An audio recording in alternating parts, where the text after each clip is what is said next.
Amin. Beri tepuk tangan yang meriah untuk kemuliaan Raja segala Raja. Hadir bersama kita hari ini seorang hamba Tuhan dari Korea Selatan. Mereka memulai pelayanan dari sebuah gereja tenda hanya dari 5 orang asalnya. Tetapi akhirnya Tuhan memberikan pertumbuhan dan perkembangan sehingga akhirnya hari ini menjadi gereja yang terbesar di Korea Selatan, menjadi gereja yang terbesar di Asia, bahkan di dunia. Dan inilah Dr. Kim Sung Hae Cho. Beri tepuk tangan yang meriah untuk kemuliaan nama Tuhan. Dan kita akan saksikan klip bagaimana Tuhan bekerja di Korea Selatan melalui hidup hambanya. Tuhan memberkati.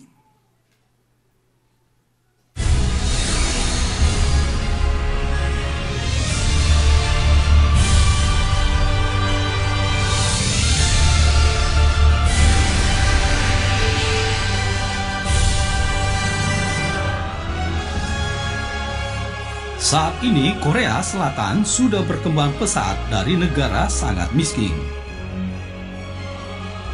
Di pusat Korea ada Yode Full Gospel Church yang terbesar di seluruh dunia dengan jumlah 82.000 orang. Tahun 1958 Yode Full Gospel Church dimulai dengan membangun sebuah tenda yang berjumlah 5 orang. Pada waktu itu Korea berperan, banyak orang menjadi susah. Saat itulah pendeta Yong Gi-che dan pendeta Jae Sil Choi menyampaikan kabar baik guna memotivasi banyak orang dengan perkataan positif. Pelayanan pendeta Yong Gi-cho dimulai kerjasama dengan seseorang, yaitu Rektor Son Hee Kim, pembawa kebahagiaan. Son Hee Kim adalah pendoa dan menjabat sebagai Rektor Universitas Kepemimpinan. Dia seorang pendeta bersemangat dan menjadi teladan bagi gereja-gereja di dunia. Dia hanya berfokus pada pemberian firman Tuhan walaupun keterbatasan bahasa dan budaya. Dia tetap bersemangat berkeliling dunia selama 12 kali sampai saat ini. Marilah kita menyimak pelayanan Rektor Son Hee Kim yang membawa pengharapan dan visi.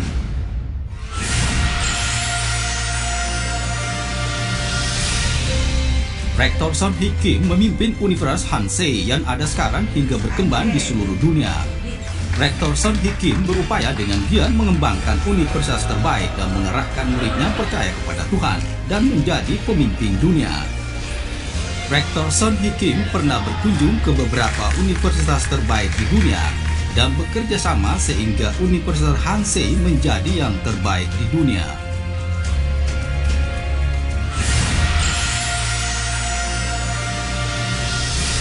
Rektor Son Hee Kim bersemangat menyampaikan firman Tuhan dan tidak pernah berhenti. Dia seorang pendeta yang telah menyampaikan firman Tuhan untuk mengembangkan kerajaan Allah kepada berjuta orang di 20 negara, 6 benua, dan 5 samudera. Rektor Kim menanamkan visi dan impian kepada orang-orang muda di Singapura, Taiwan, dan Hong Kong.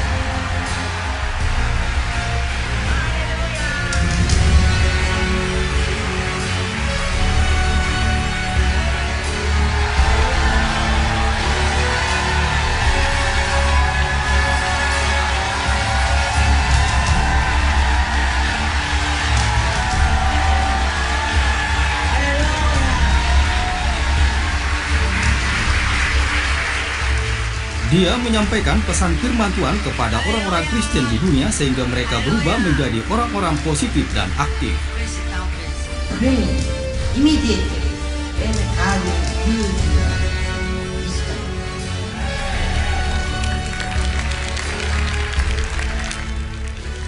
Firman Tuhan yang disampaikan Rektor Kim dalam bahasa Inggris membuat orang-orang tersenyum dan bahagia.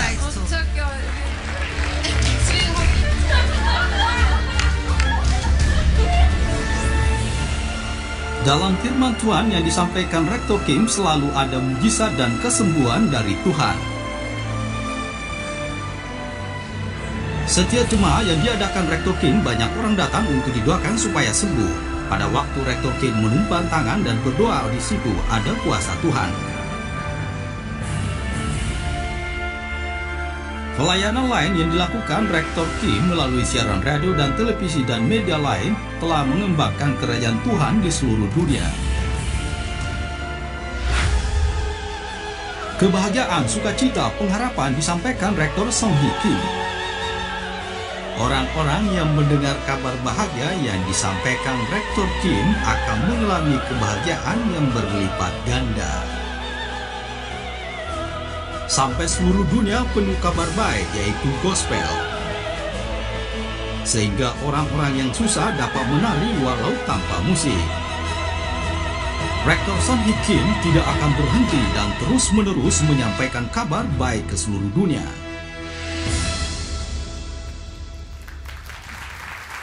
Mari kita semua berdiri bersama-sama, saudara sekalian. Saya undang kita berdiri bersama-sama. Kita sambut dengan hormat seorang hamba Tuhan yang telah menjadi berkat bagi banyak orang, bagi banyak bangsa, Dr. Kim Soeng Cho, yang sungguh-sungguh diberkati dan dipakai Tuhan. Beri lebih meriah tepuk tangan yang meriah untuk kemuliaan Raja kita.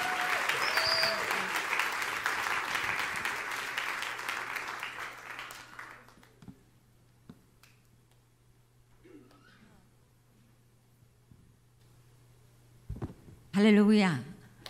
Haleluya. Haleluya. God bless you. Terima kasih. Terima kasih. Puji Terima Tuhan. kasih. Puji Tuhan. Tuhan, terima kasih. Terima kasih. Sit down, please. Silakan duduk, saudara. Thank you. Dear brothers and sisters, today I'm so glad to be here, Philadelphia. Saudara-saudari, saya sungguh merasa senang bisa berada bersama dengan Anda di sini di kota Philadelphia. I will thank the pastor Lucas Kusuma, Shirley, and the members of the Miracle, Bethany lagi, Miracle Center Church. Saya mengucapkan terima kasih kepada pendeta saudara Bapak Lukas Kusuma dan istrinya Ibu Shirley dan seluruh anggota dan jemaat dari Gereja Bethany Miracle Center. Hallelujah. Haleluya. 8 o'clock, we have a wonderful service. Jam 8 pagi tadi kami memiliki sebuah ibadah yang sungguh istimewa sekali. Especially I thank the pastor Shirley Kusuma for interpret for me. Dan saya mengucapkan terima kasih kepada Ibu Shirley Kusuma yang sudah menerjemahkan saya. So I said, Pastor Lucas Kusuma, is okay? Kusuma, you have a good because you have a beautiful and good wife and good interpreter. So we are very happy husband. Jadi dia mengucapkan Bapak Lukas Kusuma sungguh beruntung sekali karena memiliki seorang istri yang cantik dan juga merangkap sebagai penerjemah dan sekretaris pribadi. Love you, my wife. What you say? I love you, my wife. I was introduced to come here from the Dr. Samuel Kusuma in Balikpapan, Indonesia. You know him? Saya diperkenalkan ke gereja Anda ini oleh pendeta Samuel Kusuma dari Gereja Bethany di Balikpapan. Apakah setiap saudara mengenal dia? I know the Dr. Samuel Kusuma many times. He is the elder brother of the pastor Lucas Kusuma, isn't it? Saya sudah pernah melayani beberapa kali di tempat Dr. Samuel Kusuma di Balikpapan dan dia adalah kakak tertua dari Bapak Lukas Kusuma. Then I know that he is much younger and more gentle. Huh? More handsome, right? Handsome, gentleman. Yes. Dikatakan Pak Lukas lebih muda dan lebih cakep, tapi jangan bilang-bilang sama Pak Samuel ya. But don't say to his elder Samuel bilang-bilang ya. Kusuma, don't say that I said so. Ya. Jangan bilang-bilang kalau Pak Samuel nanti datang ke sini. It's a secret. Ini rahasia antara kita pribadi. These two church has the same name called Bethany Church. Dan dua gereja itu di Balikpapan dan di kota Philadelphia sama-sama diberi nama Gereja Bethany. So I look and think about why is same name. Then in the Bible, Bethany is a small village, the eastern foot of Mount of Olive. Dan ketika saya memikirkan nama Bethany, saya teringat kota Bethany di Alkitab di mana dia terletak sebuah kota kecil yang terletak di sebelah timur dari kaki Bukit Zaitun. It is 3 kilogram away from the Jerusalem. Dan kira-kira terletak jauhnya 3 km dari kota Yerusalem. And I think this small village has many spiritual meanings. Dan saya percaya meskipun kota ini kecil, tetapi dia memiliki beberapa arti penting di alam roh. You know, firstly, Bethany is the village of the miracle. Yang pertama, kota Bethany adalah sebuah tempat di mana mujizat terjadi. Amen. Do you know what kind of miracle? You know that? Apakah Anda tahu mujizat apa yang pernah terjadi di kota Bethany? dead person rose up Ada seorang yang sudah meninggal dunia, by tetapi the kemudian Jesus Christ. dibangkitkan. What is his name? Siapa namanya? Okay, I give the books.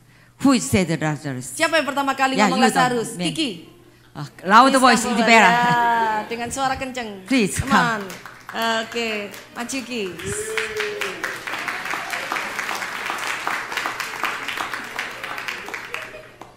So, what kind of miracle?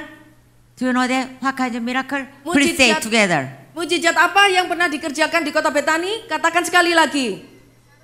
Lazarus, rather rise from the dead. Okay, good. Iya, betul. Membangkitkan Lazarus yang sudah mati. That's the first miracle. Itu adalah mujizat yang terjadi yang pertama. Secondly, Bethany is a village of the dedication. Arti yang kedua dari kota Betani adalah tempat pendedikasian di mana orang-orang menyerahkan hidup kepada Tuhan. Because of during the supper in the Bethany, where the Nazareth lived, one woman brought the elaborate jar of the expensive perfume and broke for the burial of Jesus Christ in future. What is her name? Karena ketika makan malam diadakan, Lazarus sudah dibangkitkan kembali, ada seorang wanita yang mempersembahkan sebuah minyak wangi yang mahal di dalam buli-buli pualam dipecahkan untuk mengurapi Yesus. Anda tahu siapa namanya? Who is going to? Big sound is I can Mari give that. katakan dengan suara yang keras. Big sound. Yang suara keras dapat buku. Who is bigger? Anybody want come? Okay. Cepetan, yang mau cepetan datang. Okay. Cepat, okay. cepat. Okay. Oke, Ibu Brave Suci. woman can have Ya, that. wanita yang berani, yang maju ke depan itu yang akan dapat buku, saudara-saudara. Third one is a village of blessing for disciple. Yang ketiga, arti kota Betani adalah tempat di mana berkat Tuhan diberikan kepada para murid. Because Jesus who has resurrected, he lift up his hands and blessed his disciple before his ascension at the mountain of the Olive. Karena ketika Yesus sudah dibangkitkan dari kematian, maka dia sebelum naik ke sorga, menghadap kepada Allah Bapa, dia mengangkat kedua tangannya dan memberikan berkat kepada murid-muridnya di atas Bukit Zaitun. We can Bible Luke 24:50. Mari kita baca di dalam Lukas pasal 24 ayat yang ke-50. 1, 2, 3. Lalu Yesus membawa mereka keluar kota sampai dekat Betania. Di situ ia mengangkat tangannya dan memberkati mereka. The Bethany, isn't it? Anda lihat bahwa ternyata Yesus memberkati muridnya di atas kota Betani. Likewise, I hope the Bethany Church would be full of miracles, dedication, and the blessing of God. Karena itu saya berdoa pagi ini bahwa gereja Anda, gereja Betani akan penuh dengan mujizat, penuh dengan dedikasi, dan penuh dengan berkat-berkat dari Tuhan Yesus. Hallelujah. Haleluya. I think God has wonderful things to us. Dan saya percaya Tuhan sudah menyediakan sesuatu yang dahsyat dan luar biasa bagi kita. So we are the Ephesians. Let's read together Ephesians 5:15. Di dalam kitab Efesus pasal yang kelima ayat 15 sampai dengan 16. Together. Mari kita baca bersama-sama. Efesus 5 ayat 15 sampai 16. 1, 2, 3. Karena itu perhatikanlah dengan seksama bagaimana kamu hidup. Janganlah seperti orang bebal, tetapi seperti orang arif. Dan pergunakanlah waktu yang ada, karena hari-hari ini adalah jahat. God wants us a wise person. Tuhan mau supaya kita semua hidup sebagai orang bijaksana. So we have to become the wise men. Karena itu kita harus menjadi orang-orang yang bijaksana. Today I like to share the God's word title, How can we make the valuable time in God? Hari ini saya akan membagikan sebuah firman, judulnya bagaimana kita mempergunakan waktu yang berharga di dalam Tuhan. To make a valuable time in God, first we should make a goal in our life. Hal yang pertama yang mesti kita lakukan, bagaimana kita mempergunakan waktu yang berharga adalah dengan memiliki sebuah tujuan yang jelas di dalam hidup ini. Philippians 3:14. Di dalam Filipi pasal yang ketiga ayat yang ke-14 dikatakan 1, 2, 3. Dan berlari-lari kepada tujuan untuk memperoleh hadiah, yaitu panggilan sorgawi dari Allah dalam Kristus Yesus. What is your goal? Apa yang menjadi tujuan di dalam hidupmu? You should have clear and definite goals in God. Kita harus memiliki sebuah tujuan yang jelas dan yang tepat dari Tuhan. 1 Corinthians 9:26. Di dalam 1 Korintus pasal yang ke-9 ayat yang ke-26, 1, 2, 3. Sebab itu aku tidak berlari tanpa tujuan, dan aku bukan petinju yang sembarangan saja memukul. In the race, we run toward the finish line. Di dalam sebuah pertandingan lari, semua peserta berlari untuk menyelesaikan pertandingan itu. Likewise, when we run the race of life, we should go forward with Demikian a pula. clear goal. Demikian pula di dalam hidup ini kita semua mengikuti sebuah pertandingan lari di mana kita semua harus berlari dengan memiliki sebuah tujuan yang jelas. When I was a junior high school student, my mother studied the Bible school, and not my husband at the time, so he studied the same Bible school. Ketika saya masih SMP, ibu saya mengajar memiliki sebuah sekolah Alkitab dan calon suami saya waktu itu juga ikut belajar di dalam sekolah Alkitab itu. They created the same Bible school and start church in the tent church in the far from the Seoul area. Dan ibu saya beserta calon suami saya pada waktu itu mereka memulai sebuah sekolah Alkitab bersama-sama di sebuah tempat yang kecil di sebelah Korea Selatan. And my mother is empty because he for the business. She is a businesswoman but is bankrupt. Pada waktu itu ibu saya tidak memiliki uang sepeser pun karena dia dulu pernah memiliki bisnis dan menjadi bangkrut. And my father and my mother is divorced. Kemudian akhirnya ayah dan ibu bercerai. And Dr. Cho was sick for the tuberculosis. Dan pada waktu itu calon suami saya, Dr. Cho, menderita sakit TBC. And God healed him. Tetapi Tuhan menyembuhkan dia. And hallelujah. Haleluya. And they start the church but empty hands. Pada waktu itu kami memulai sebuah gereja tenda tetapi dengan tidak memiliki uang sepeser pun. So I cannot pay my tuition for high school time. Sehingga pada waktu itu saya tidak memiliki uang untuk bisa membayar uang sekolah pada waktu SMA. It is not enough to food too. Bahkan untuk membeli makanan pun uang kami tidak cukup. But God gave me the opportunity to teach the students every day, every night. Tetapi Tuhan memberikan sebuah goal di dalam hidup saya untuk mengajar beberapa orang murid setiap hari, baik siang maupun malam. So I could continue study until the university. Sehingga hal itu bisa mencukupi saya untuk bisa membayar kebutuhan uang sekolah sampai saya lulus kuliah. That I continue study, God made me to do that. Sehingga sampai saya menyelesaikan masa sekolah, Tuhan terus memberikan saya hal itu. After marriage, I have one kid. Then I went to my professor. Setelah saya menikah dan memiliki seorang anak laki-laki, saya pergi kepada profesor saya. I have to continue study. Then she surprised. Why? Ketika saya mengutarakan maksud saya untuk meneruskan jenjang pendidikan, profesor saya terkejut dan bertanya, kenapa? Did you divorce? Apakah engkau bercerai? Oh no. Dan saya berkata tidak, saya tidak bercerai.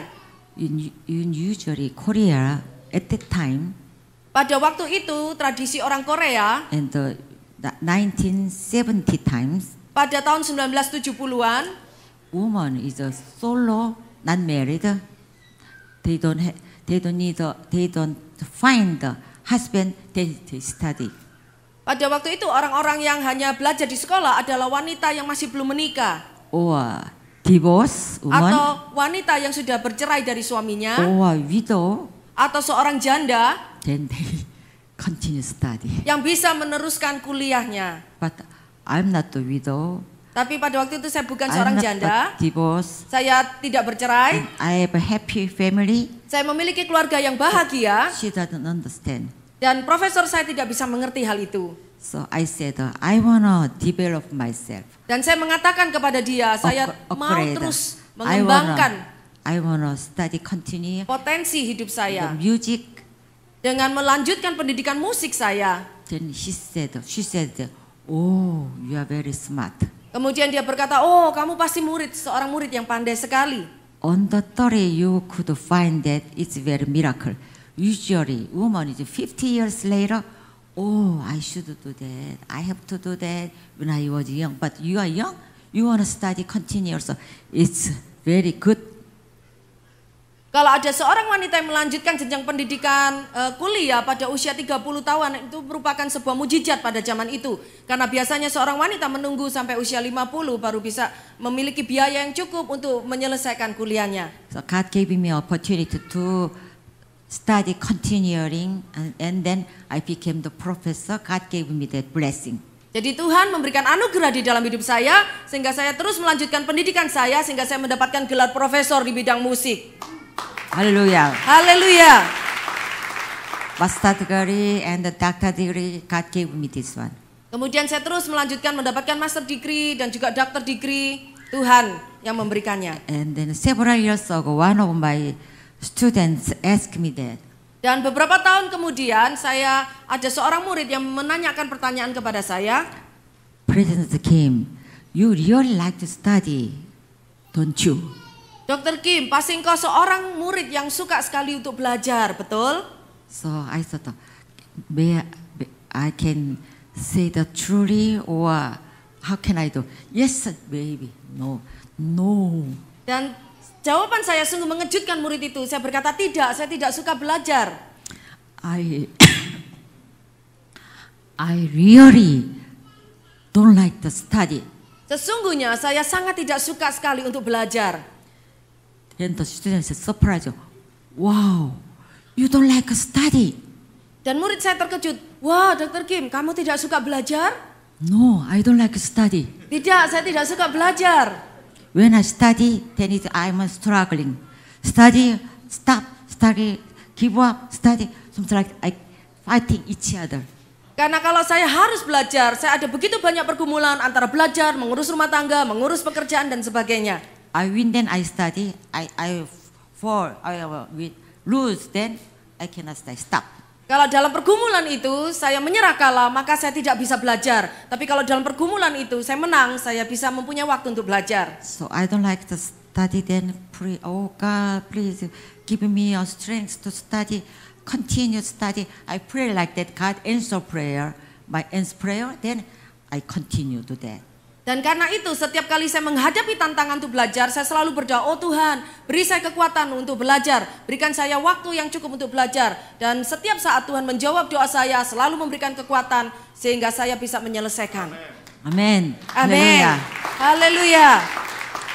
When you do something good thing, then you can our body said, oh, you are tired, don't do that. Rest next time. Don't do that good things. Setiap kali kita mau melakukan sesuatu yang baik, bukankah setiap kali tubuh kita berkata, oh enggak usah melakukan itu, kamu sudah kecapean, istirahat saja. Preach the gospel, or evangelize, or pray and read the Bible. Oh, not now, tomorrow. Contohnya, setiap kali Anda mau memberitakan Injil, mau menginjili seseorang, mau baca Alkitab, mau berdoa, selalu tubuh ini berkata, oh enggak usah sekarang, nanti saja. Fighting each other. Di dalam tubuh ini seperti ada sebuah pergumulan yang saling tarik-menarik. To call your friends, please go to the church. Oh no, not now. Next week I'll call again. Contohnya ketika Anda tergerak untuk menelpon teman Anda untuk mengajak dia ke gereja, kemudian ada suara yang berbisik, oh jangan sekarang, nanti aja minggu depan aja. And I think I have to say to the Jesus Christ is a Savior, and God bless me the many kinds of blessing. I have to say that, but in my mind, oh not now, maybe tomorrow. Saya berkeinginan untuk memberitakan tentang Yesus, korban keselamatan dan sebagainya. Tetapi selalu ada suara lain yang berbisik, oh jangan sekarang, nanti saja. Fighting each other. Ada sebuah pergumulan yang saling tarik-menarik di dalam diri kita. Do that now? No, later. Ada suara yang berkata, ya lakukan sekarang. Ada suara yang menolak, tidak, nanti saja. Go or no, not now. Pergi atau tidak usah pergi, nanti saja. So you pray because you need a prayer, because before the prayer, then by God just answer your prayer, then God gave you strength to do that. Kalau engkau mengalami pergumulan seperti yang saya rasakan, maka yang perlu engkau lakukan adalah berdoa. Berdoa minta kekuatan dari Tuhan, sehingga engkau bisa melakukan apa yang terbaik di dalam Tuhan. Amen. Amin. You know, when everyone keeps learning in a race, if you choose to stop the middle, then you will never run, you will never win. Jadi kalau setiap peserta di dalam pertandingan olahraga itu ada salah seorang peserta yang memutuskan untuk berhenti berlari karena capek atau alasan apapun, maka peserta itu akan kehilangan kemenangan yang sudah menanti. When you run, then it's very difficult. It's difficult. And then tired, something like that. I better stop, give up. Misalnya kalau engkau sedang berlari, tiba-tiba di tengah jalan engkau merasa kecapean, engkau sesak napas, dan engkau memutuskan untuk berhenti dari berlari. Then you will lose the race. Maka engkau akan kehilangan upah di dalam pertandingan. But when you race, then it is difficult. It's difficult. Press, and you know that very difficult.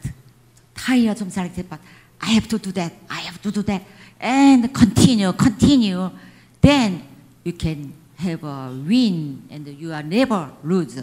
Tetapi sebaliknya, jika di dalam pertandingan, meskipun saudara menghadapi begitu banyak tantangan, capek, letih dan sebagainya, tapi Anda terus memaksakan dirimu untuk berlari, mencapai tujuan akhir, maka Tuhan akan memberikan kemenangan yang mutlak. Hallelujah. Haleluya. I want to say to you, please continue running your race, then God will give you the victory. Karena itu saya mau mengatakan kepadamu pagi ini, teruskan larimu di dalam pertandingan itu, selesaikan pertandinganmu sehingga engkau mencapai kemenangan bersama dengan Tuhan. Amen. Romans 8:28. Roma 8 ayat 28. 1, 2, 3. Kita tahu sekarang bahwa Allah turut bekerja dalam segala sesuatu untuk mendatangkan kebaikan bagi mereka yang mengasihi Dia, yaitu bagi mereka yang terpanggil sesuai dengan rencana Allah. If we have a clear goal from God, even crisis, we will not be shaken in faith. Jika setiap kita memiliki tujuan yang pasti, yang jelas dari Tuhan, bahkan di dalam situasi yang sulit sekalipun, maka iman kita tidak akan pernah bisa tergoncangkan. Please have a clear goal in God. Karena itu kita harus memastikan setiap kita memiliki tujuan yang jelas di dalam Then Tuhan. God will work for the good in all things. Maka kita akan melihat bahwa Tuhan turut bekerja di dalam segala sesuatu untuk mendatangkan kebaikan bagi kita. Amen. Amin.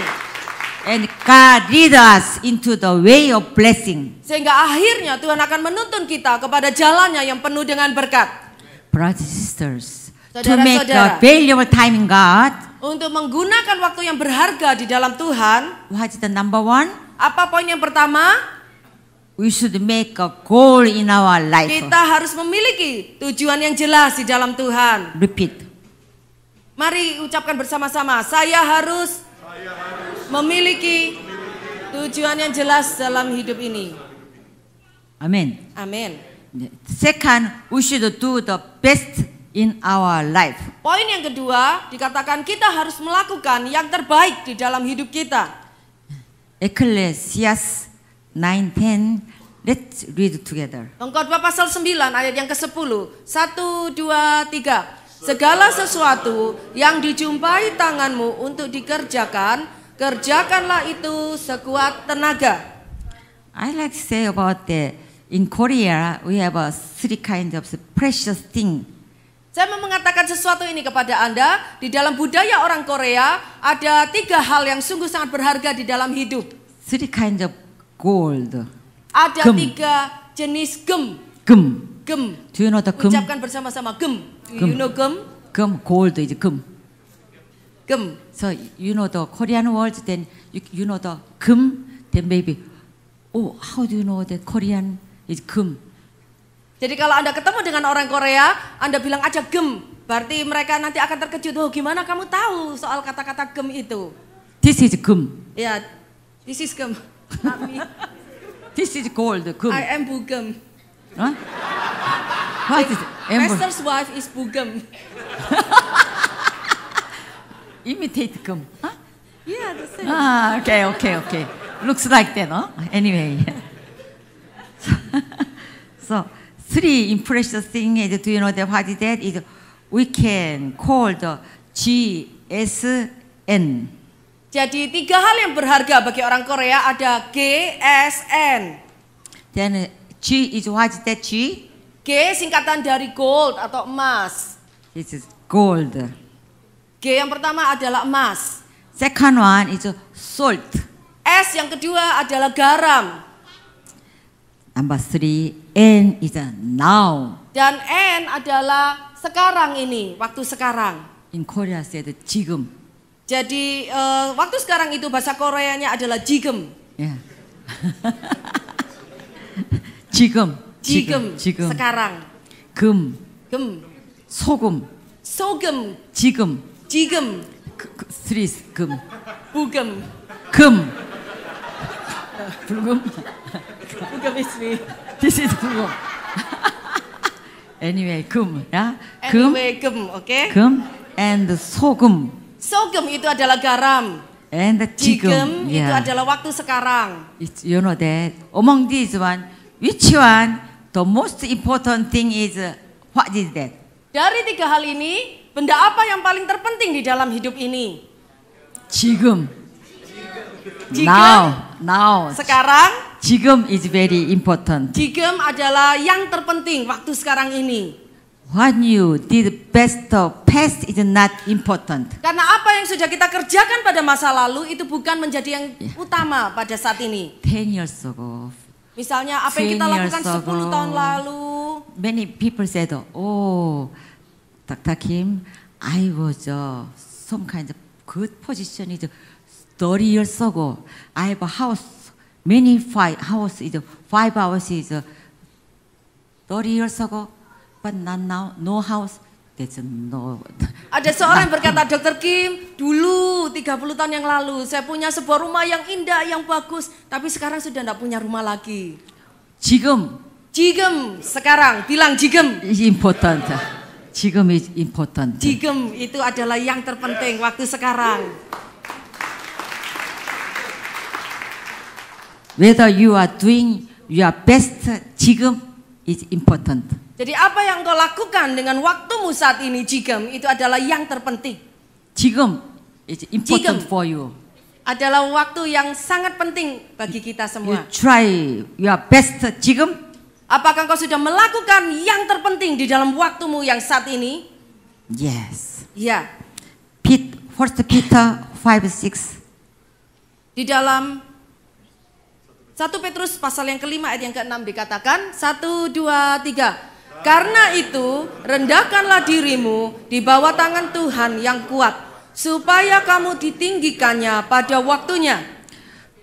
Do your best in everything you do right now 지금. Lakukan apapun yang terbaik segala sesuatu pada saat sekarang ini atau 지금. Good pronounce. Good pronounce. Because I am 지금. Humble yourself and prepare for the future. Rendahkan diri kita di bawah tangan Tuhan, maka Dia akan meninggikannya pada waktunya. In the God good time, God will rise up and use you. Dan pada waktu Tuhan, maka Tuhan akan mengangkat kita dan memakai hidup kita semua. Dear brothers and sisters, there is a saying, time is gold. Saudara-saudara, ada sebuah pepatah yang berkata bahwa waktu itu adalah emas. And 지금 is very important for you. Karena itu 지금 atau waktu saat ini adalah sesuatu yang sangat-sangat berharga sekali buat kita. Do not delay until tomorrow. Jangan pernah menunda apapun yang Anda bisa kerjakan hari ini. Somebody says so that it isn't tomorrow and work right now. Ada seseorang yang mengatakan, oh makannya besok saja. Tapi kita harus mengerjakan hari ini, berlari dan berjalan hari ini. Who is a success person? You know that? Setiap orang yang sukses, Success person then eat and or later, a little eat and not much later, and work.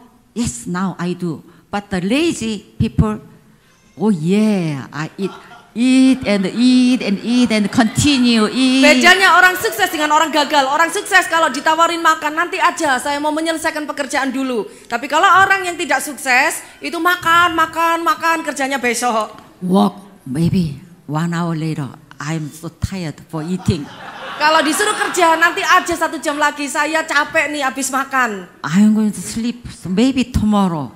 Saya mau tidur dulu habis makan, besok aja kerjanya. Maybe next Mungkin month. bulan depan. Next year, something like that. Tahun depan saja kerjanya. You wanna become the lazy people or diligent people? Jadi sekarang Anda mau jadi orang yang rajin atau orang yang malas? Do not delay until tomorrow. Jangan menunda sampai besok. What you have to do it today. Apapun yang kau bisa kerjakan hari ini. You should not waste our time. Kita tidak boleh menyia-nyiakan setiap waktu yang Tuhan berikan. It is very important to set priorities. Sangat penting sekali bagi setiap kita mengerjakan prioritas-prioritas yang penting dulu. Many people is not good order. It's the first one, the second, third, fourth, fifth. We have to arrange that. Ada begitu banyak orang yang tidak bisa mengatur prioritas dengan benar antara nomor 1, 2, dan 3 dan selanjutnya. You know, wise person state the order is important is first one. Tetapi bagi orang yang bijaksana, mereka akan mengerjakan susunan yang paling penting di atas dulu. But the not wise men, they put that the first is not maybe game first. Iya, tetapi bagi orang yang tidak bijaksana, maka dia akan menunda mengerjakan hal yang penting nomor 1, malah mengerjakan permainan atau game. And second, together with my friends go somewhere, something like that. Dan mengerjakan nomor 2, jalan-jalan dengan teman. And the third one, something like that. And the fifth one, oh, I have to do, but I am so busy because I have to do that. I don't have time to do that. Dan pada akhir harinya, dia mengatakan, oh aku sudah sibuk mengerjakan ini, padahal itu tidak penting dan lupa mengerjakan hal yang penting. Later. Yang penting malah ditunda, nanti saja. Don't do that way. Jangan mengerjakan seperti itu. Dream and make your life plan in God.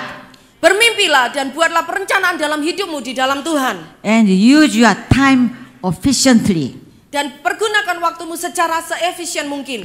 Think about what must be done today and to do important thing right away. Pikirkan apa yang penting yang mesti dilakukan hari ini, diselesaikan dan lakukan langsung saat itu juga. Jigem. Saat ini. Katakan jigem. You know, when you think about that, Dr. Kim and 지금. I think it's good for you to memorize that 지금. Jadi penting ya, mulai hari ini belajar satu kata penting Korea, jigem. Jadi kalau Anda ngomong jigem, ingat selalu dengan Dr. Kim. If you remember that, I'm so thankful about that. Jadi kalau Anda bisa ingat, maka saya akan senang sekali. You know, what's the most essential things to achieve your dream? Apakah Anda tahu hal terpenting apa yang mesti dilakukan untuk mencapai impian kita? Is to do our best and be patient until the success comes. Yaitu kita mesti melakukan yang terbaik yang kita bisa dan menjadi sabar menunggu sampai waktu Tuhan membawa kesuksesan dalam hidup ini. Sometimes while preparing to achieve our dreams, we may be exhausted and tired and want to give up. Kadang-kadang di dalam menyiapkan diri kita menunggu untuk mimpi itu terlaksana, terkadang di tengah jalan kita merasa capek, merasa lelah dan haus dan juga mau berhenti. Then if you are the case, how did you do that? Tetapi kalau saudara berada di dalam masa yang rendah seperti itu, apa yang mesti kita lakukan? For me, I pray, oh God, please give me your strength. Give me, I can do that. Give me the strength to not give up. So in such time, depend only on God and pray until you get courage. Pada saat itu seperti saya pribadi, saya akan terus berdoa kepada Tuhan dan berserah penuh kepada Tuhan untuk meminta kekuatan sampai Tuhan memberikan kekuatan yang baru kepada hidup kita. Haleluya. Haleluya. Isaiah 40:31. Di dalam Yesaya pasal 40 ayat 31 dikatakan 1, 2, 3. Tetapi orang-orang yang menanti-nantikan Tuhan mendapat kekuatan baru. Mereka seumpama Raja Wali yang naik terbang dengan kekuatan sayapnya. Mereka berlari dan tidak menjadi lesu. Mereka berjalan dan tidak menjadi lelah. Haleluya. Haleluya. Do your best in life by praying. Jadi lakukan yang terbaik di dalam hidupmu dengan berdoa juga. And then, brothers and sisters, Saudara-saudariku, and only look to God, then you can hear God's voice. hanya dengan memandang selalu kepada wajah Tuhan, maka engkau bisa mendengarkan suaranya. When I have a revival meeting, the church has a piano, then I play the piano. Pada suatu saat saya membuat sebuah revival, kebaktian revival di sebuah gereja, dan ada piano di gereja itu, maka saya memulaikan memainkan piano. My major is piano. I'm a pianist. Karena pendidikan utama saya adalah piano dan saya adalah seorang pemain musik, pemain piano. But the electric piano, this is not my major, so I Tetapi don't know. keyboard atau electric piano itu bukan major saya, jadi saya tidak bisa. So I asked the church manager of the church, is the piano tuned or not? Please tune. Jadi setiap kali saya mau memainkan sebuah piano di sebuah gereja, saya selalu mengecek dulu. Saya tanya apakah pianonya sudah ditune atau belum, diselaraskan musiknya atau belum. Please take the tone. Without that, the music, when I play the piano, music become the terrible sound. Kalau mereka belum mentune piano itu, maka saya selalu minta untuk diselaraskan dulu irama musiknya. Karena kalau tidak, maka musik yang keluar akan jelek sekali. The tone, piano tone well, then I play the piano. A good sound, a good emotion, and something like that. Kalau piano itu sudah ditune, sudah diselaraskan, maka ketika saya memainkannya akan keluar sebuah alunan musik yang sangat indah, yang sungguh diurapi. Like we tune the instrument, we also need to tune our life. Sama seperti kita setiap saat mesti menyelaraskan alat musik itu, maka hidup kita juga harus selalu diselaraskan dengan Tuhan. In our life, every day I pray and read the Bible. That is a good tune to God. Karena itu setiap hari saya membiasakan diri saya melatih untuk selalu membaca Alkitab, selalu berdoa. Itu adalah salah satu cara saya menyelaraskan hidup saya seirama dengan To Tuhan.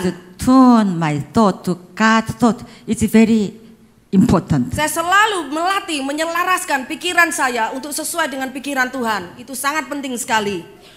Now I like to that. It's number 3. We should give thanks with joy in our life. Sekarang poin yang ketiga, kita harus terus mengucap syukur senantiasa di dalam hidup kita. You know, every time we have to say to God, thanks God, thanks God. Setiap kali sangat penting sekali kita selalu berkata kepada Tuhan, terima kasih Tuhan, terima kasih Tuhan. I like the David because he is a musician. You know that? Saya sungguh suka dengan David karena dia adalah seorang pemain musik. Apakah Anda tahu hal itu? He played always his harp. You know. Dia memainkan harpa. Yes, Psalm 138:1. Dan di dalam Mazmur pasal 138 ayat yang pertama dikatakan 1, 2, 2,5, 3. Oke, 1, 2, 3. Mengucap syukurlah dalam segala hal, sebab itulah yang dikehendaki Allah di dalam Kristus Yesus bagi kamu. The Psalm is 131:8. I will praise you, O Lord, with all my heart. Before the gods, I will sing your praise. Di dalam bahasa Inggrisnya, Mazmur 138 ayat 1 dikatakan, aku akan memujimu Tuhan dengan segenap hatiku, bahkan di hadapan ilah-ilah, aku akan menyanyikan pujian bagimu. In the Bible, do you know who gave thanks and praise the most? Di dalam Alkitab, apakah Anda tahu seorang tokoh siapa yang selalu memberikan pujian kepada Tuhan? It's David. In David, Itu adalah Raja Daud. in every circumstance, whether in joy and trouble, Di dalam segala situasi dalam hidupnya, baik dalam keadaan suka maupun duka.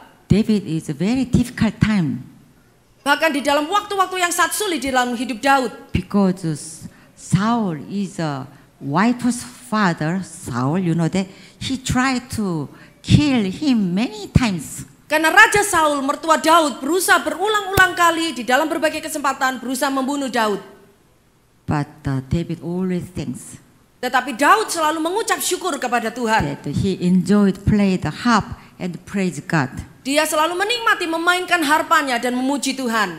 In the 1 Samuel 16:23, Di dalam 1 Samuel pasal yang ke-16 ayat 23 dikatakan 1, 2, 3. Dan setiap kali apabila roh yang daripada Allah itu hinggap pada Saul, Maka Daud mengambil kecapi dan memainkannya. Saul merasa lega dan nyaman, dan roh yang jahat itu undur daripadanya.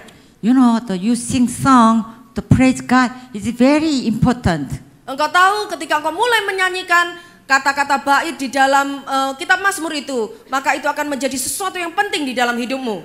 By the praising God, the evil spirit go out. Karena ketika kita mulai menaikkan pujian bagi Tuhan, maka roh jahat itu akan pergi dari hidup kita. And you are very sad. When you sing, then become very happy because the sad, the bad, evil spirit go away. Karena ketika kita merasa tertekan dan sedih, itu bukan dari Tuhan. Ketika kita mulai menyanyikan pujian bagi Tuhan, maka roh Tuhan akan masuk dan roh jahat akan keluar. So when you come to church and sing song and clap, and this is very good for. Jadi ketika engkau datang ke gereja, ketika diajak untuk menyanyi, mari menyanyi dengan bertepuk tangan, dengan bersemangat. When King Saul suffered from the evil spirit. Ketika Raja Saul dihinggapi oleh roh jahat dalam hidupnya, Saul is a headache, like that.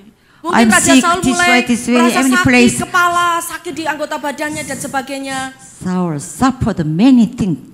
Raja Saul menderita berbagai banyak hal. And then David played his psalm. Kemudian mulai datang Daud, mulai memainkan harpanya. Praise God. Dia mulai memuji-muji Tuhan. Sing song together with the music. Dan menyanyikan sebuah lagu pujian dengan harpanya. And gave thanks to God. Kemudian Daud mulai mengucap syukur kepada Tuhan. And the evil spirit that torment King Saul left. Maka roh jahat yang mengganggu Raja Saul itu mulai undur dan pergi dari hidupnya. So when you visit your church members' house, then sing song is very good. Jadi ketika engkau berkunjung kepada salah seorang rumah anggota gereja ini, sangat penting sekali engkau menyanyikan lagu pujian. Then the house, there's after sing song, many evil spirit go out. Sehingga ketika kita menyanyikan lagu pujian di dalam rumah, maka rumah yang ada roh jahatnya akan pergi meninggalkan rumah itu. Amen. Amin.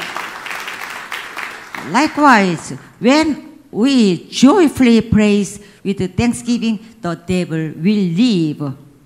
Maka itu kita sungguh percaya ketika kita mulai menyanyikan pujian kepada Tuhan, maka roh jahat itu akan undur dari hidup kita. All the complaint, grievousness, angers, and fear will disappear. Maka semua rasa marah, semua rasa kecewa dan rasa kesal akan hilang dari hidup kita. Is there anyone who is with a worry or anxiety? Apakah ada di sini yang datang dengan memiliki kekhawatiran maupun rasa takut? Anyone who is suffer from the insomnia, loneliness, and depression? Atau adakah orang yang datang dengan menderita sakit tidak bisa tidur, ataupun kesepian, ataupun depresi? You know that usually loneliest people say that, oh, I'm lonely, nobody loves me, nobody take care of me, and I am alone. Usually loneliness people like that. Mungkin ada orang yang berkata, oh hidupku ini kesepian, aku tidak memiliki siapa-siapa yang mengasihi aku tidak punya siapa-siapa. Itu adalah tanda orang yang kesepian. Then we have to know that. Dan kita perlu mengenali itu. Praise God first with a thanksgiving like a David, then God will give a wonderful time and no more loneliness. Maka kita perlu menaikkan puji-pujian yang kuat kepada Tuhan, sehingga ketika pujian dinaikkan, maka setiap roh kesepian, roh depresi akan hilang dan pergi. You're not lonely, oh I'm so lonely. Then you have to know that is not angel. Evil spirit gives you a loneliness. Kalau engkau menyadari ada sebuah kesepian di dalam hidupmu, engkau harus tahu bahwa kesepian bukan datang dari Tuhan, tetapi itu adalah dari setan. And depression, I'm nothing, I'm very terrible situation and disappointment and something like that. You have to know that is not angel, it's Satan. Demikian juga dengan depresi, bukan merupakan sesuatu yang biasa, tapi itu adalah sebuah roh dan serangan dari kuasa kegelapan. You know the usually Satan is black and like that. Apakah engkau pikir bahwa setan itu datang hitam? Gitu. That is Satan. Apakah itu yang dinamakan setan? No way. Tidak seperti itu. You know, here is you are very lonely person, isn't it? Nobody loves you. Something like that. That is Satan. Tetapi setan bisa datang di dalam bentuk sebuah suara bisikan di telingamu atau di dalam hati. Oh, engkau kesepian, kau tidak punya siapa-siapa. Complain, continually. Atau setan membujuk saudara untuk terus mengeluh. This is terrible for you. You need something like that. Dan setan mulai menunjukkan hal-hal yang buruk dalam hidupmu. Engkau harus mengeluh tentang ini, mengeluh tentang itu. Not big sound, small, soft murmuring and whisper. Sama seperti yang dirasakan oleh Saul, ada sebuah suara bisikan yang kecil yang berbisik lembut. You should know that. Engkau harus kenali itu. Satan wants to make you the bad way. Karena setan selalu menghendaki yang jelek terjadi dalam hidupmu. You have to watch out yourself. Engkau harus selalu berjaga-jaga. That is from the Satan or from the God. Engkau harus mengenali apakah itu sesuatu dari Tuhan atau dari setan. Negative way and the positive way. Negative from the Satan, positive way from the God. Sesuatu yang positif selalu datang dari Tuhan, tetapi yang negatif datangnya dari setan. You have to lay hand on your heart and pray and follow the God's way. Kalau itu sebuah serangan, engkau bisa menumpangkan tanganmu atas hatimu sendiri dan usir setan itu sehingga engkau berjalan mengikuti kehendak Tuhan. Hallelujah. Haleluya. Praise God. Your thanksgiving like David. Jadi mulai hari ini terus lakukan pujian penyembahan kepada Tuhan, ucapan syukur seperti yang Daud lakukan. Life difficult and trials come to everyone. Saya tahu bahwa setiap tantangan kesulitan hidup selalu akan ada di dalam setiap hidup seseorang. You know, I can many asking question to the people and do you have any trouble? Raise your hand. Nobody raise hand. Kalau saya tanya siapa yang punya kesulitan, angkat tangan, tidak ada seorang pun yang angkat tangan. I preach the gospel to the students in the chapel times. Do you have a problem? Saya pernah berkhotbah di depan para murid, saya bertanya, apakah engkau punya kesulitan? No problem, raise hand. Even the students, they don't raise hand. I have no problem. No student like that. Bahkan untuk seorang murid pun tidak ada yang pernah mengaku saya tidak punya problem apapun. Because that everybody has a problem. Everybody has difficulties, trials. Karena saya percaya setiap orang pasti memiliki kesulitan dan masalah yang dihadapinya. You know, in my case, Dr. Kim, he's a president in the Hansen University, and the 3 kids, a son, and a wonderful husband.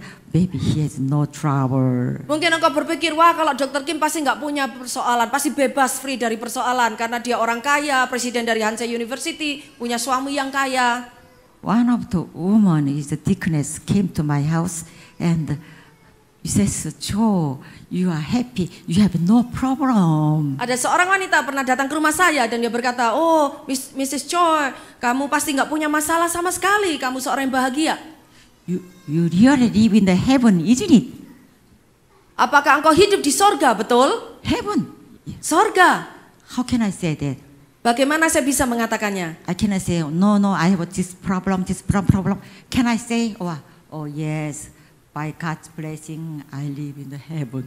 Terus saya katakan, ya saya punya persoalan ini, persoalan itu, persoalan yang lainnya. Tapi oleh karena kasih karunia Tuhan, saya terus hidup di dalam sorga. In my mind is, no. But yeah, by God's blessing, God wants to give you a blessing. Meskipun saya tahu saya menghadapi persoalan, tapi dengan anugerah Tuhan, saya mampu menghadapinya dan berkemenangan atas semua persoalan itu. In spite of your difficulties, in spite of the failures, but God will give you a blessing so you can continue to pray, oh, give me a heaven. In spite of my circumstances not bad, that by faith you can believe that. Jadi meskipun di tengah-tengah kesulitan, pergumulan apapun yang engkau hadapi, engkau harus terus berseru kepada Tuhan, Tuhan berikan kepada aku kekuatan untuk mengalami kemenangan lebih daripada seorang pemenang. Maka Tuhan pun akan memberikan kemenangan kepada hidup kita. You know, I have one story for that woman. She was sick the 40 years for cripples. Saya memiliki sebuah cerita tentang seorang wanita yang lumpuh kakinya selama 40 tahun. Because she treated not good doctors, so she became the cripple. Jadi karena wanita ini pergi ke dokter yang salah, dokter yang buruk, sehingga dia kakinya pincang selama 40 tahun. Anyway, she met the one wonderful man and married, even she is a cripple. Kemudian akhirnya wanita ini bertemu dengan seorang pria yang baik yang mau menikah dengan dia. And then she has kids too. Dan wanita ini memiliki 2 orang anak. But 4 years later, she met the fortunately good doctor and treat well. Tetapi 40 tahun kemudian wanita ini ketemu dengan seorang dokter yang baik yang bisa mengobatin kakinya yang pincang. And became the normal person. Sehingga dia bisa berjalan seperti orang yang normal lagi. She like, oh, I'm normal. I can walk. Sekarang dia mulai bersuka cita. Oh, sekarang saya bisa jalan. Sekarang I'm so saya bisa happy. jalan. Saya sungguh senang. But later, Tapi kemudian so negative thinking come. pikiran-pikiran yang buruk itu mulai muncul. I envy the bad doctor because I wasted 40 years for the cripple. Oh, karena saya sudah ketemu sebelumnya 40 tahun yang lalu dengan dokter yang jelek, sehingga saya harus hidup dengan kaki yang timpang selama 40 tahun. And cried several days. Kemudian wanita ini mulai merasa sedih dan menangis selama beberapa hari. Then husband said, oh, honey, don't cry. Kemudian suaminya datang menghibur, sayang jangan menangis. Anyway, fortunately you met the good doctor and you treat well. Now you are become the normal. Don't complain. Don't make yourself is terrible. Berhenti mengeluh karena bukankah pada akhirnya engkau bisa ketemu dengan dokter yang baik yang bisa menyembuhkan kakimu untuk sehat kembali. If you complain, but do you have any gain? Are you going to sue? 40 years ago, doctor, maybe the doctor will pass away. Apakah dengan mengeluh, berkeluh kesah, apakah engkau bisa mendapatkan sebuah keuntungan daripadanya? Kalaupun kita harus mensu dokter itu 40 tahun yang lalu, mungkin dokternya sekarang sudah mati. Why shouldn't you give a thanks to God? You find the good doctor even now. Kenapa engkau tidak bisa bersyukur? Karena hari ini Tuhan sudah mempertemukan engkau dengan seorang dokter yang baik yang bisa menyembuhkan. And she was comforted and she gave thanks to God who worked for the good things. Kemudian istri ini pun merasa terhibur dan dikuatkan oleh perkataan suaminya dan dia mulai bisa mengucap syukur. She changed her thinking positively in God. Dia mulai bisa mengubahkan cara berpikirnya menjadi cara berpikir yang positif di dalam Tuhan. Likewise, instead of blaming others, then she got the wonderful life from there. Sehingga sejak hari itu istri itu mulai berhenti menyalahkan orang lain dan dia mulai bisa hidup dengan rasa pengucapan syukur. I can tell you when you are circumstance like that, change your thinking. Saya mau mengatakan kepada engkau, kalau engkau menghadapi situasi yang buruk dalam hidupmu, ubah cara berpikirmu. Change a negative way to positive way. Ubah cara berpikir yang negatif menjadi cara berpikir yang positif. You thought you are become the negative person, you will be unhappy person. Ubah pribadimu dari orang yang selalu berpikir negatif menjadi orang yang selalu berpikir positif. Same situation, but what did you think about the positive way and negative way? That is important for your life. Selalu pikirkan akan hal yang baik, maka itu pun akan mengubah hidupmu. You may think about the positive way, then your life is become the positive way. But you think it's a negative way, then still going down in negative way. Kalau engkau selalu hidup di dalam masa lalu, selalu memikirkan apa yang sudah terjadi dan berpikir selalu negatif dan buruk, maka hidupmu akan terus turun dan turun. It's not easy to that the circumstance make you the positive way. Memang tidak mudah untuk menghadapi hidup yang penuh dengan tantangan dengan pikiran yang positif. But we Christian, we Tetapi should pray to God. kita adalah orang Kristen, kita harus senantiasa berdoa kepada Tuhan Yesus. Even though this situation, but God will give you a wonderful things happen in future. Bahkan dalam saat yang buruk sekalipun, saya percaya Tuhan bisa mengubahkan menjadi yang positif, memberikan hal yang terbaik di kemudian hari. Hallelujah. Haleluya. Then I hope you can have a wonderful thinking for God, and God will provide the good things. Then God will give you a blessing and the blessing in the. Dan saya berdoa, maka Tuhan akan mulai mengubahkan cara berpikirmu sehingga kau selalu berpikir positif, sehingga engkau akan mengalami mujizat dan pertolongan Tuhan tepat pada waktunya. I hope you turn our hardship into blessings by thanksgiving. Penuhi hati kita dan pikiran kita dengan selalu rasa ucapan syukur kepada Tuhan. By making the trouble from the trouble to the good things in God. Dengan selalu menyerahkan masalah itu ke dalam tangan Tuhan.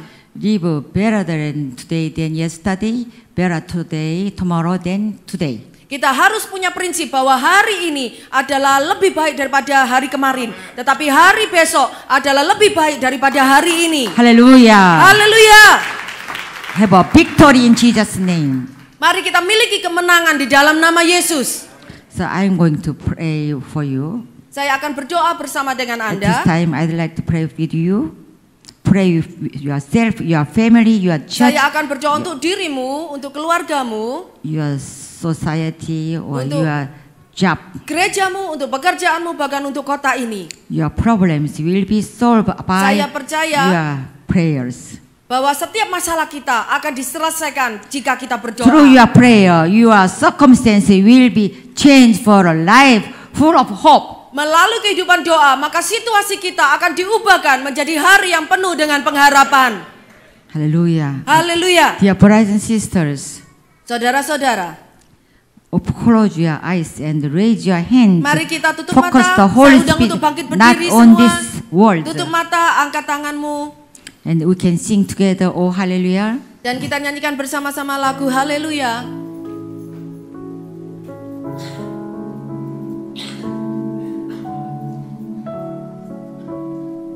Mari kita angkat tangan, kita menyembah Tuhan.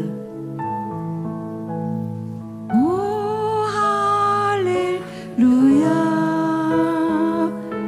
Oh hallelujah.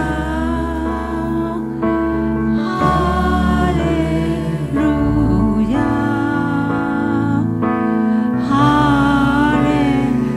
Hallelujah.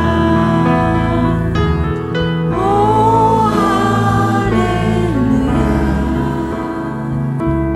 Oh hallelujah.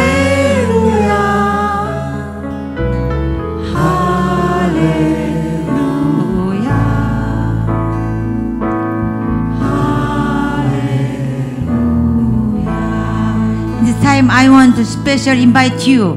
Have Saat you not ini- invited Jesus Christ as your Lord? Saya mau mengundang setiap saudara, bagi setiap saudara yang belum menyerahkan hidupmu, mendedikasikan hidupmu kepada Tuhan I want Yesus. to lead you to Jesus Christ today. Aku mau mengundang engkau untuk mengundang Tuhan Yesus masuk dalam hidupmu. God the Lord is reaching out His hand to help you. Karena Tuhan sedang mengulurkan tangannya dari sorga untuk menolong saudara. Now you just hold your hand of invitation. Yang perlu kita lakukan hanya terima saja undangan tangan If dari your Tuhan hand itu. decide to accept Jesus Christ as the Lord of your life, Jika engkau hari ini memutuskan untuk menerima Yesus Kristus sebagai Tuhan dalam and hidupmu, please mari hold your saya lihat, hands. saya lihat angkat tangan. Mari saudara angkat tangan. if you want to dedicate your life to God again, Kalau engkau mau mendedikasikan ulang hidupmu kepada Tuhan, I want to pray for you. saya akan berdoa bagimu. By the might of power of God will protect and take care of you. Dengan kuasa dari Tuhan yang sungguh ajaib akan melindungi hidupmu. You can follow me that. Mari ikuti doa ini bersama-sama. God of love, Tuhan yang penuh kasih, I am a sinner. aku adalah pendosa yang keras. I believe that Aku percaya Jesus has solved all my sins on the cross. Yesus sudah membayar dosaku di atas kayu salib. I believe that Jesus is a resurrected Christ. Saya percaya Yesus sudah bangkit. In this time, I open my heart Saat ini aku buka hatiku. and I accept Jesus Christ as my Savior. Dan aku terima Yesus sebagai juru selamat. Please come into my heart Masuk dalam hidupku. and become my Lord and lead me. Jadilah Tuhan dan tuntunku. And God, oh, we have become the children of God. Tuhan, kami menjadi anak-anak-Mu.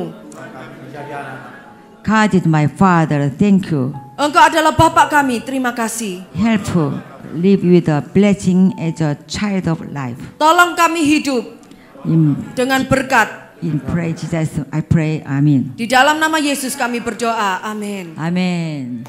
Amen.